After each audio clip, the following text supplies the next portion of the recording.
The first time I ever encountered someone with purpose in their life, I was in high school. I was a junior, and my friend John was a senior, and we were friends-ish.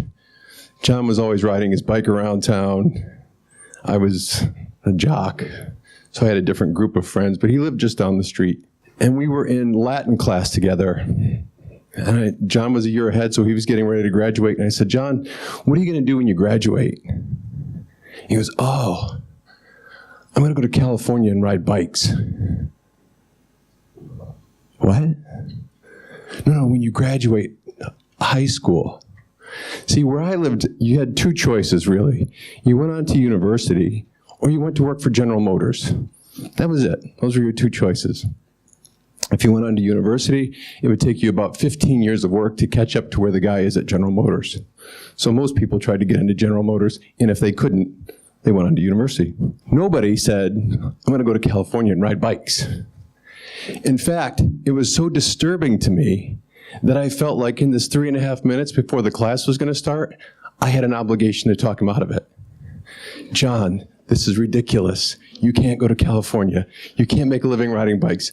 I don't even know what you're talking about. John sat and nodded, smiled. The thing with John is he had no fear. He didn't come from a family that was hugely successful. Neither one of his parents had college educations. There was no fear of failure for him.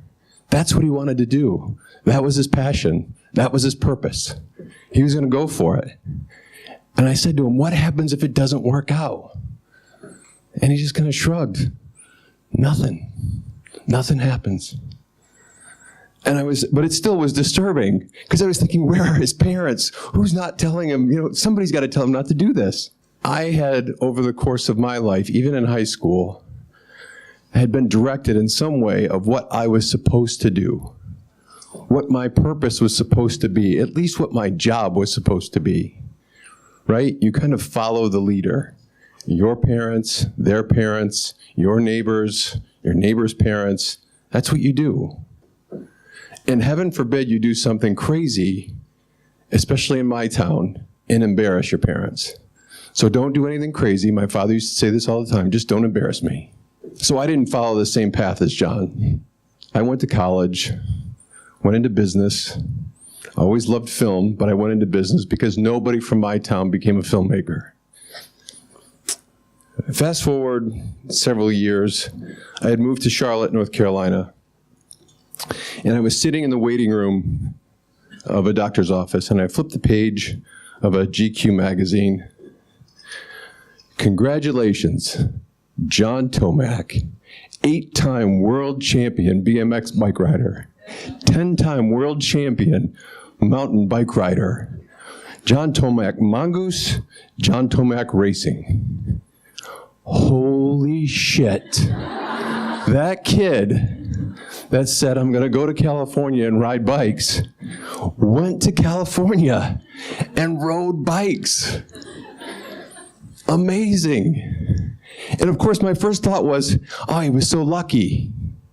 Really? This kind of seemed like his plan. He did exactly what he said he was going to do. And there was no plan B for John.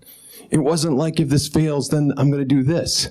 There was no plan B. I was floored. I couldn't believe it. I thought, I can't believe that at that age, at that point in your life, you know exactly what you want to do.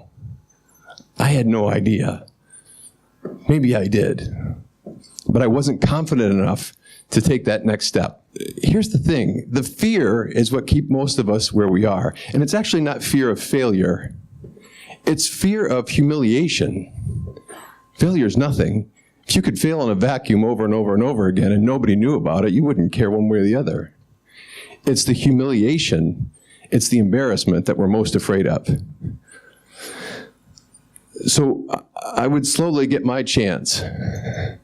And mine looked a little different, and it was at a different point in time in my life.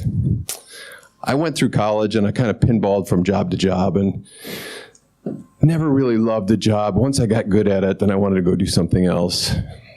Just never was interested in staying one place for a long period of time, but ended up in real estate development and then ended up banking my own real estate deals and slowly ended up in investment banking. Now for me, I was always hoping that this job was going to give me so much money that I was going to be happy. I don't know that there was enough money that was ever going to make me happy in this job. And the idea, this is my own side comment, the idea that if you work harder, you will have a great career is usually told to you by someone who benefits by you working harder, because it's simply not true. The truth is, if you are passionate in pursuing what you love, you will never feel like you're working hard. You might feel like you're working a lot, but it will never feel like a chore. It will never feel like something that you're just trying to get through. So I was in New York and I was doing this investment bank deal with a guy named Malcolm Bricklin. And if you have the opportunity to Google Malcolm Bricklin, he is an interesting guy. Malcolm, being a bit eccentric, wanted to meet in a ping pong bar, of course, and we had dinner there, and we spoke for a while. And then he said, please come to this little event in the back and meet my son. So I went to the back, and when I got there, as we kind of approached, there was a whole line of cameras. And I said, Malcolm, what's with the paparazzi? And he said, well, rumor has it that my son dates Susan Sarandon, because my son dates Susan Sarandon. Oh, interesting. So we go in the back, and I'm in this party, and now I had been drinking a little bit, and I was speaking to this guy, and I had just come across these issues of homelessness in the United States. One most disturbing was that my daughter had a friend whose house she couldn't go have a play date at because her friend lived in the Walmart parking lot with her family. So I had done quite a bit of research and had found out a lot of information that really dispelled every thought and idea that I had about who was homeless. So I'm in there and I'm talking to this guy, and I said, somebody should do a documentary on homelessness in the United States. And he said, well, are you in the business? I said, no, I'm not in the business. And I said, how about you? He goes, yeah. I said, what do you do? I'm a documentary filmmaker. Anything I would have heard of? Supersize Me? Anybody hear the movie Supersize Me? So Morgan Spurlock is telling me that, and then he says, maybe you should do it. And I kind of laughed it off. And then Susan Sarandon walks over, Morgan Spurlock calls Susan Sarandon, says, Thomas is going to do a documentary on homelessness in the United States. And she says, how do I help you? And I jokingly say, I don't know, you could be executive producer or maybe do some voiceover. And she said, okay. So I woke up the next day thinking I had way too much to drink. I don't know if that even happened. And I had breakfast with Malcolm. And so we're sitting there, and I'm really thinking of the night before more than his deal, and I think he could tell. And he looks at me and he says, son, I think we both know you're in the wrong place. Uh-oh. What does that mean? You need to do this. You need to make this film. Oh my God, what am I talking about? So I go home and I said to my wife, this is going to sound a little crazy, honey. No, I have 3 kids at the time. I said, I'm thinking I want to quit my job. I want to downsize my entire life, our entire lives, and I want to make this documentary about homelessness. And my wife, being my wife, said, of course. Now I was in real trouble. Because for that moment, I was so hoping that she just said no. It was the perfect out. It was the perfect excuse to not have to do it. As soon as she said yes, I have to do it. And I said to her, are you sure? And she said, yes. She said, how are you ever going to tell your kids to chase their dreams if you're not willing to chase yours? And then I just wanted to take it all back. But I quit my job, downsized my entire life. I didn't know how to make a movie. I'd never made a feature-length documentary. I'd never done it before. I'd read about it, thought about it. But we started. So this is another part where I really knew I was doing what was for me my passion. I had a crew that was going to go from Los Angeles to New York, all the way across country, in a car, stopping and profiling America's homeless. They got from Los Angeles to Las Vegas, which is only about a 3.5-hour drive. And the guy who was supposed to give me the first $50,000, he committed the first $50,000 to the project, calls and he says, I got some bad news. My wife has filed for divorce. You're probably going to get a call from her attorney. I'm not going to be able to give you the money. So now I got this crew on the road, fully committed. I don't know what I'm going to do. So I funded out of my pocket, not very deep pockets, to get them across the country.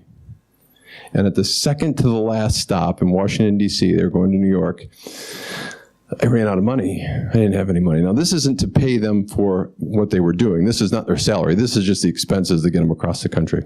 And so I had a watch that my wife had given me for my 40th birthday. It was a tag watch. It was the most expensive thing other than a house or a car that I'd ever owned in my life. And I told a buddy of mine that I needed to sell the watch so I could use the money to get the crew in. Suddenly, all of these things that for my entire career and every job that I had were not important anymore. The watch wasn't important. The money wasn't important. None of it was important. I was willing to give it all away to do this, to make this story. Because for me, the story wasn't about the film. The story was about, can I change people's minds? Can I make this and change the subject? Can I make this something that resonates with people in a way that changes the way that we see homelessness in the United States? Because deep in my heart, I feel like my job is service to others. In a weird way, even when I was banking, I felt like my job was in service to others. Somehow I would convey to the guy who we're getting ready to rip off, don't take our deal. That's probably why I wasn't the greatest banker. But at that point in time, it hit me that, God, I am really in it. And I can't go back. And my wife is going to kill me. And just a short side note, my wife kept asking me, where's your watch? Where's your watch? Where's your watch? And she said, you lost the watch, didn't you? And then finally one day I just broke and I said, I didn't lose the watch. I sold the watch because I needed it to get the crew in. And this tells you a lot about my wife, right? Same one who said, of course. She says, oh, thank God.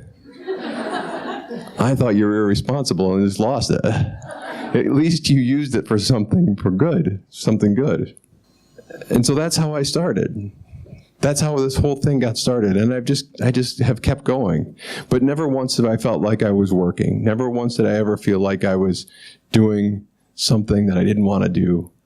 I was always passionate and have been passionate about all the stories that I tell.